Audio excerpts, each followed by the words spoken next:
Hello everybody and welcome back to my channel. Today we are doing my June reading journal spreads. I am just in the zone of making videos right now and I'm having so much fun and I feel so inspired, and I know maybe that's silly because I don't know, I just make journal videos, but because I started my journal videos halfway through the year I needed to sit down and figure out what it would take for me to finish this year's videos by the end of the year, if that makes sense, because I'm posting June right now, but I, in real time, am sitting at the end of November.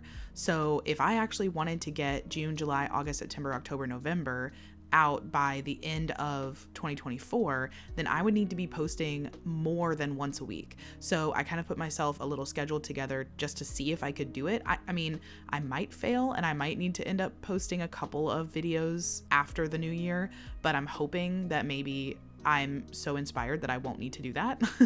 And I'm having so much fun, like I said, so maybe I can just dedicate a lot of my time through the holiday season to finishing up my journaling videos. That way I can post 2025 videos in 2025 and at the right time, directly after the months that I'm reading these books in. That way it feels a little more real time for me. I know I don't usually mind if people are a little bit off of the month that they're in and stuff. I really watch these types of videos for inspiration and stuff like that, and to hear what people thought of certain books. But I don't know, there's just something also kind of satisfying about seeing someone post their October reads video right after October ends. But one of the other things that I've also been feeling really inspired by and really excited by is the potential of maybe making some non-journal related videos and videos that are specifically related just to books. I know I mentioned at the beginning of my channel, maybe in my first video or so, that I have always sort of been interested in making just strictly book videos, but that it makes me a little bit nervous. This is kind of my comfort zone right here, making planner or journal content. And stepping outside of that and trying to make videos strictly about books and maybe my face is in the videos and things like that makes me a little more nervous. I mean, I don't mind my face being in videos. I used to make vlogs and stuff with my husband, but it's just a different idea altogether than journal videos. But I have just been really, like I said, inspired and excited by YouTube and having a lot of fun. And I am watching my channel grow, and that's just really, really fun. With that in mind, I also wanted to thank everyone for the growth of my channel. I have over 500 subscribers now, and my videos are getting pretty much over 1,000 views for almost every video, and that has just been so exciting, and I'm having so much fun talking to everyone about books and seeing all of your comments and seeing everyone chat about books in the comments and things like that. So I think it's also given me a little bit of a boost of like, man, I want to talk about more than just the books that I'm finishing. I really want to chat with people about what books I'm interested in reading and what books are coming up in my list of books that I want to read.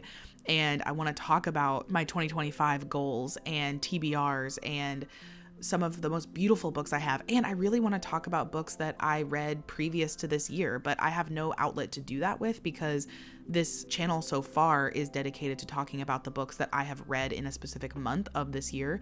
And I can't talk about a book that I read 2 years ago. I don't know. Anyway, I'm not sure how that will turn out for me though, because with my channel being so far fully dedicated to journal videos, it would be somewhat of a it would be a pretty significant pivot to start adding basically like vlog style or sit down style videos. I know that that's not necessarily what people came here for.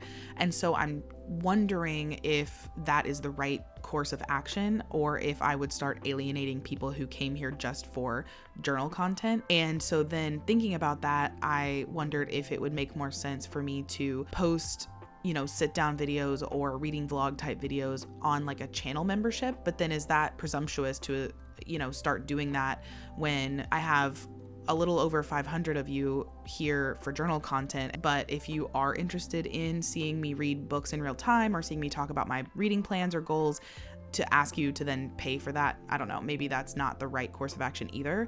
So I don't know, I am toying around with it. If you have opinions or if you have kind of an idea of what a good course of action would be, or if you think I should just go for it or abandon it, I don't know. Let me know what you think if you have an opinion. And if you don't, then please ignore the fact that I just ranted for who knows how long. And now there's a motorcycle outside. Oh goodness.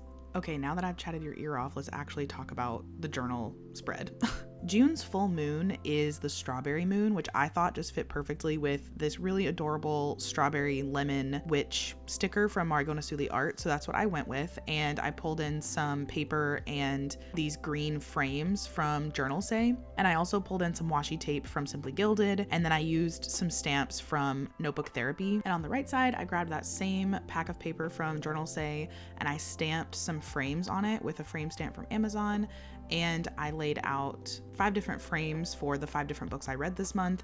And I'm just adding little details with grid washi tape from Amazon and some freebies from, I think these are from Lollipop Studios. And then this little strawberry cow I could not resist adding. It just, I don't know, I got it in a trade somewhere and it was so cute.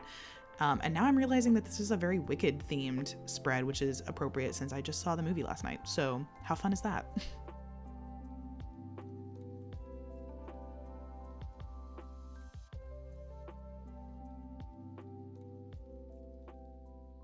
Okay, flipping over into our first spread, I first have to apologize if you can hear a leaf blower or something outside. I don't know. Somebody's doing yard work and it is, I guess, directly outside of my window. The first 2 books that I read in June are the Monk and Robot duology from Becky Chambers. So the first book is A Psalm for the Wild-Built and the second book is A Prayer for the Crown-Shy. And these books are focused on a main character named Dex who left their life in the city and became a traveling tea monk to find more fulfillment in their life. And then in the woods, they encounter a robot named Moscap. The first book specifically is chronicling their encounter and explains some of the lore behind the human and robot relationship. Centuries before this book, robots that were used for monotonous, repetitive tasks became self-aware, and they put down their tools and decided they wanted to wander off into the wilderness and not be a part of human society anymore. And the humans in this world just basically said, okay, that's fine with us, go ahead. And they sort of just kind of faded into more of like an urban legend. There are robots out there in the woods, but no one's really ever seen them. Moscap is a robot who basically decided they wanted to meet humans and ask them, what do people need? And that is sort of the story that we're following for Moscap throughout. And Dex is really just trying to find themselves and figure out what brings them joy and what gives them passion and what gives them purpose. And this sort of partnership that they form, or this friendship that they form, kind of explores all of these themes of what it means to exist in the world and what it means to be purposeful or have a purpose, and whether or not that is something that we really even need to exist. And it's very beautiful. Yeah. I thought this was just such a cozy little duology. I loved Moscap so much. This book reminds me of how I felt after working so hard for my degrees and now, you know, sometimes feeling like I don't really want to be a scientist anymore. And so that really hit me, and the idea of existing in the world is enough. You don't have to make an impact beyond that to be worthy of existing and being human. I loved that pronouns and different relationship dynamics were such a huge aspect of these stories. Gender identity and even human-robot identities just had a lot of fluidity built into sort of the backbone of these stories, that it felt so genuine, and it felt like this world that Becky Chambers created would have been such a safe space to live for everybody. There were a lot of really quotable moments, but especially the existential crises that Dex experienced really hit me personally close to home. And I have a lot of those quotes written down now because I just couldn't ignore how relatable they were for me. I'm not sure if these 2 books are all-time favorites for me, because I do think I connected more with the quotes and the messaging than I did the actual stories themselves, but I could see myself revisiting them in the future just to see if in a different phase of my life if I can connect to the story a little bit more. But they were definitely good enough to be 4 stars for me. I think both of them I ended up giving 4 stars. As for the decoration on this page, I think I went pretty minimal. I grabbed these like letter themed papers from Journal Say and paired them with a sticker sheet from Mushy Works. This is like, I can't remember what the title of this sheet is, but it's something, it's like a honey sticker sheet, and it has this floral theme with honey and baking elements in it, which I think is just really cute, and the colors match. Along with that, I used these large silicone stamps from Michaels and a couple of distress inks for the titles.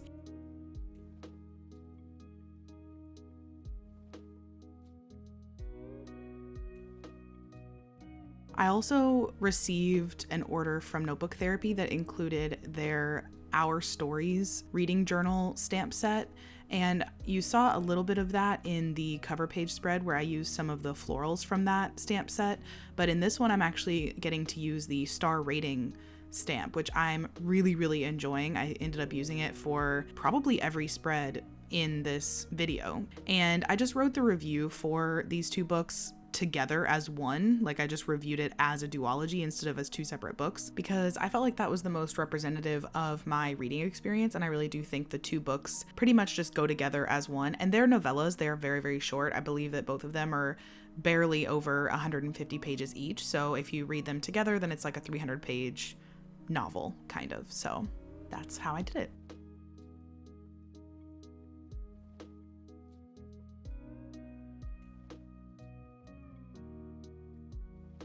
Next up, I read what is maybe the most opposite book to the Monk and Robot duology that I could have gotten. I read Iron Flame by Rebecca Yarros. It's opposite in the sense that it is over 600 pages, and it is about romance and dragons and war, and not about platonic friendship or finding quiet meaning in life. Iron Flame is the sequel to Fourth Wing, which I read last year, and I actually, surprisingly for myself, really ended up loving it. I know that it had a lot of polarizing opinions about it. It was either people's favorite book of the year, or people were absolutely dunking on it all year about how cringy it was and how poorly written and all of that stuff, which I am not going to argue. I loved Fourth Wing. It's totally fine that it's not like supreme literature or anything like that. I did think the writing was pretty cringy and the relationship was a little bit silly, but I just had such a fun time reading it. And a lot of the criticism about it not being original or anything like that, I don't know. I just feel like I read so many things that aren't original and I still love them so much. Iron Flame is the follow-up to Fourth Wing. It's the sequel. Fourth Wing ended on somewhat of a cliffhanger, which I didn't really mind too much. It wasn't like an infuriating cliffhanger. It wasn't anything that I didn't see coming necessarily. And so I wasn't like chomping at the bit to get to Iron Flame, which is why I read it in June when it came out all the way back in November. And I didn't really love the sequel. I gave it 3 stars. I just kind of felt like it was meh. I felt like the things that I liked about the characters in the first book just kind of went away in the second one. I felt like the main character, Violet, lost every bit of strength that I liked about her. It was a really long book for what I got out of it. I think there were definitely a couple of moments that had me like punching the air a little bit, but very much a fraction of what Fourth Wing had me feeling. The fact that the other main character, Xaden, who's the love interest, he really messed up and he is not able to apologize. And it is the most frustrating aspect of this story. And it feels to me like the author has maybe like a personal ick when it comes to men apologizing, and she just decided she didn't want her main character to do that. But he continues to say that he would do anything to keep Violet, and yet he is simultaneously sitting around and just waiting for her, and he never voluntarily provides information to her, which is really irritating. He basically tells her, like, you need to ask the right questions, and he just waits around until she figures out what exact right questions she should be asking, and it just feels really immature and silly. And he writes her a letter in this book, and that's sort of like his grand gesture, and she pretty much just gets over all of her issues with him sort of over that. And so I don't know, I just didn't really love what she did with the romance. And I do think there was a couple of scenes where there was some torture and prisoner situations, which I felt like were really interesting. I feel like that brought back a lot of Violet's stronger characteristics from the last book. But that was kind of the only moment where I was like, yes, I'm liking what is going on with Violet, which is like kind of sad because it's her being tortured. But there was a new character I really, really hated. I hate jealousy in books. It's like one of my really big pet peeves. And there was a character introduced just for the sake of jealousy, and only jealousy on the part of the female character, which I just am like, why does the girl always have to be like the crazy jealous person? I just don't like it. And when it is the male character, it's supposed to be like, oh, he's so protecting and it's supposed to be endearing, whereas the girl is like, her jealousy is seen as silly. And I don't know, I just don't like that aspect of a lot of romance, and especially romantasy and dark romance. So not my vibe, didn't really like that. And that was kind of it. There wasn't really much to this. And I also really didn't love the ending of this book either. It really did not grip me and make me want to read the next one. So honestly, I might not read the third one. And that might bother a lot of people. Like, I don't mind only reading the first 2 books and not reading the third one if I don't feel inclined. So that might be what I end up doing. I don't know.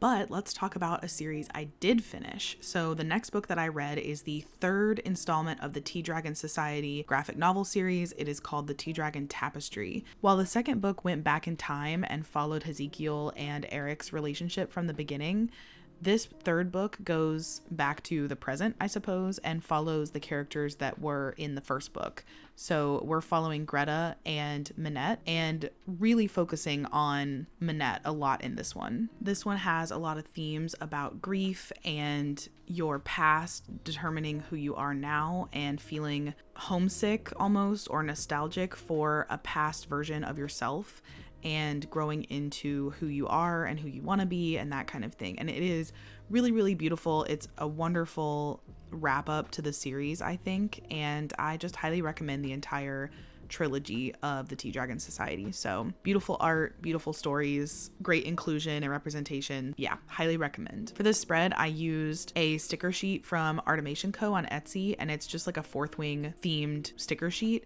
And then I also pulled in some elements from Margona Sully art with the witch and dragons, and that is pretty much everything. I added, of course, some papers from, I think, Journal Say, and then some of the like dot stickers from Journal Say as well.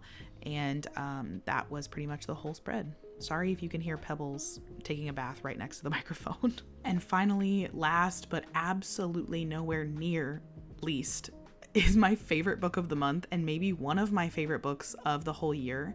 This is A Most Agreeable Murder by Julia Seals. This is a debut novel from Julia Seals, and it is I don't even know how to describe it. It's a murder mystery, but it is cozy and quirky and weird. And the best way I can describe it is like a Regency era Shrek murder mystery. It is about a girl named Beatrice who lives in a place called Swampshire in England. She loves reading about true crime cases in the newspaper, but she hides the fact that she is interested in that kind of thing because she would be deemed a morbid creep, according to the synopsis, and she would be banished from respectable society.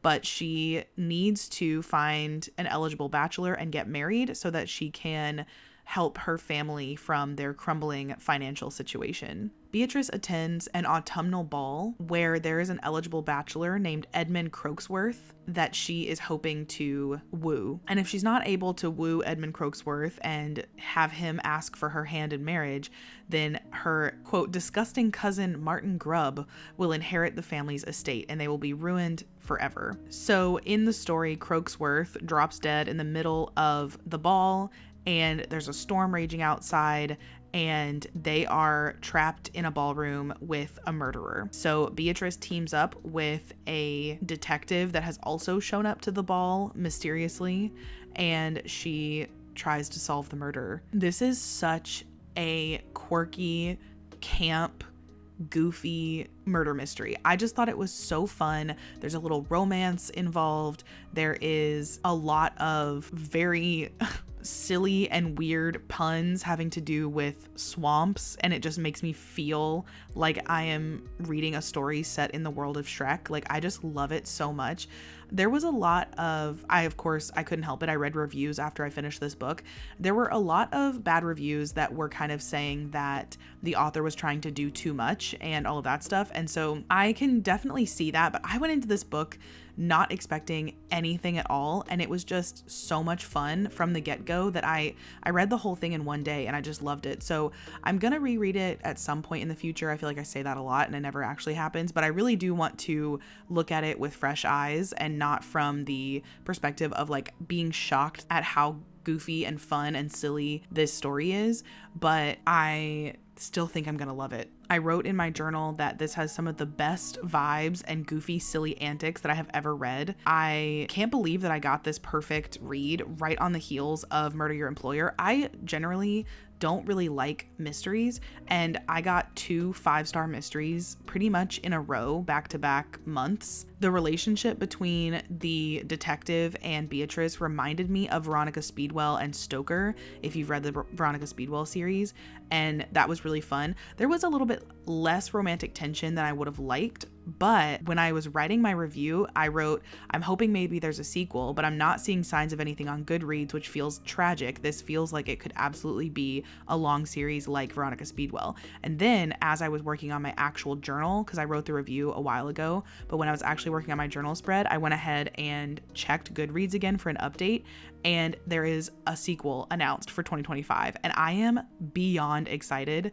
I need to check what it's called. Hold on. So the sequel is called A Terribly Nasty Business, and it's supposed to come out in June of 2025. So I will absolutely be on that. The covers are beautiful. That was what made me pick up this book to begin with, is just the cover was so fun. And I had an absolute blast making a like swampy themed spread for this book. I used a light green monochromatic sticker sheet from Artimation Co. and added in some lily pad stickers from Mushy Works, and then I used a lot of extra stickers and ephemera from Journal Say. I also used this jungle swampy washi from Simply Gilded, and then some stamps again from Notebook Therapy. I don't think I probably need to say it, and I hinted at it before, but I did give this book 5 stars, and I think it would absolutely be in my top 10 of the year. I just had so much fun with it, and I just highly recommend it. I say, like, don't go into it expecting anything, but just like have a good time, enjoy it. Don't feel like it's gonna be any kind of serious thing at all, because it's not gonna be serious. But I just highly recommend it. I think it's great.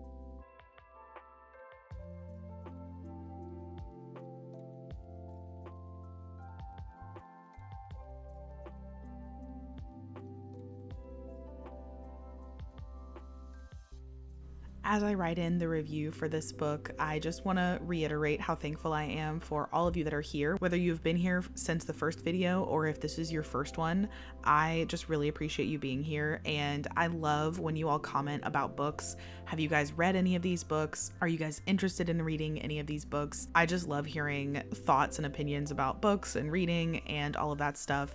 I can't believe we are so close to 2025. I'm super excited about all of my reading goals and having a fresh new year to read in. I still have like 50 unread books on my shelf that I really want to dwindle down, so that's like a huge goal for me next year.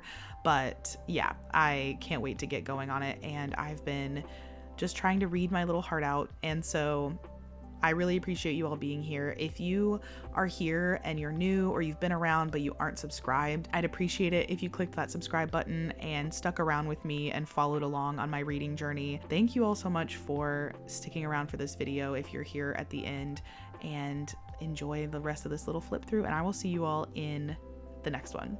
Okay, bye.